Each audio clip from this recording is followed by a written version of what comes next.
Now let's take a look at the way in which Professor, sorry about this, Ausubel deals with the various types of energy that he thinks are going to be so ruinous to the environment.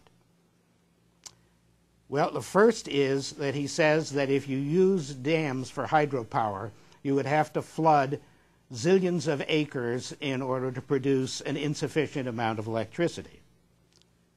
Well, that's wonderful, but that's not a scenario that I've ever heard of. No one is talking about building huge dams for hydropower. The idea of the use of hydropower is based on using small turbines in existing waterways and generating electricity from those turbines.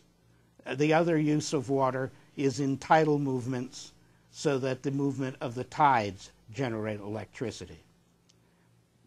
The second area that he talks about is biomass, where he talks about the fact that we're going to have to dig up thousands of acres, or maybe even thousands of kilometers, of wonderful farmland in order to be able to raise the crops that are necessary to provide biomass. Nobody's talking about that scenario either. And then in the area of solar, he was talking about huge acreages of solar darkening the surface of the planet, creating vast problems. And nobody's talking about that either. So these scenarios that he's building are not scenarios that people who are involved in the renewable energy industries and the clean tech industries are talking about. He's kind of invented these, and then he builds these statements which, to all intents and purposes, are true, but they're built on a false premise. The way in which people who deal with renewable energy look at the world is to look at small areas, small geographic areas, look at the various sources of renewable energy that are available in those areas, see the degree to which they can contribute to improving the energy, providing for the energy demand of these areas that they're in. It's a concept called microgeneration, producing energy close to where it is needed from economically viable local sources. So that means, I'm right here in Savannah right now. In Savannah, we don't have much wind, except some offshore. So wind energy will probably not be a very large component of energy production here. However, we have a great deal of sun, even though the local power company doesn't think there's enough, and we have farmland in the area that could be utilized for a certain amount of biomass.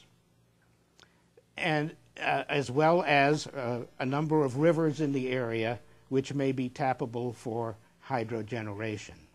In addition, we have a major movement underway throughout the coastal area to reduce energy demand. So this combination of a variety of different energy sources plus a reduction in demand means that the large areas that the professor is talking about are not going to be necessary to produce the energy that we need for the future.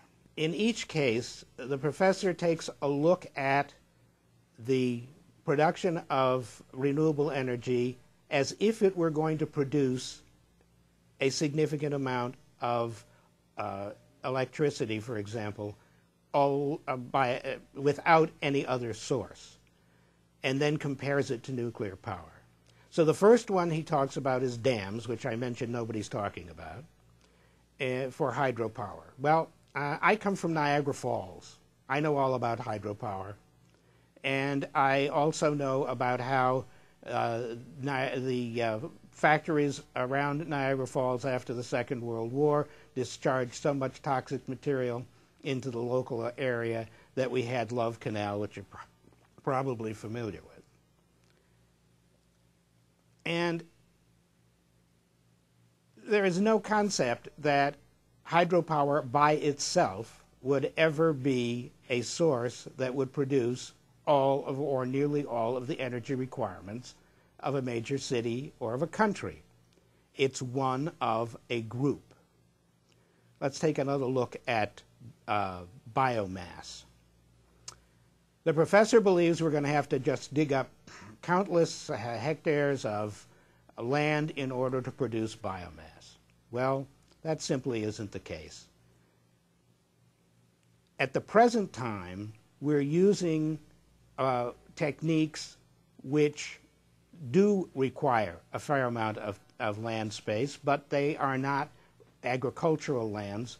They're marginal lands that tend not to grow crops. But we don't even have to do that. At the present time, there are coming out of research labs into commercial development the use of yeasts and bacteria to break down existing agricultural waste, forest waste, waste from lumber companies. There's a significant amount of that available to keep us generating energy for years to come without touching a single acre of arable land. In the area of biofuels, well, everybody talks about ethanol and from corn and biodiesel from soybeans, but that's not the way in which they're going to be produced in the near future. These are just transitional. For the first place, soybeans aren't the best crop to use. They only produce between 40 and 48 gallons of diesel per acre, whereas something like rapeseed produces close to 128. But with the new developments of algae as a source, you now have the possibility of producing 30 times more biodiesel for the same amount of acreage.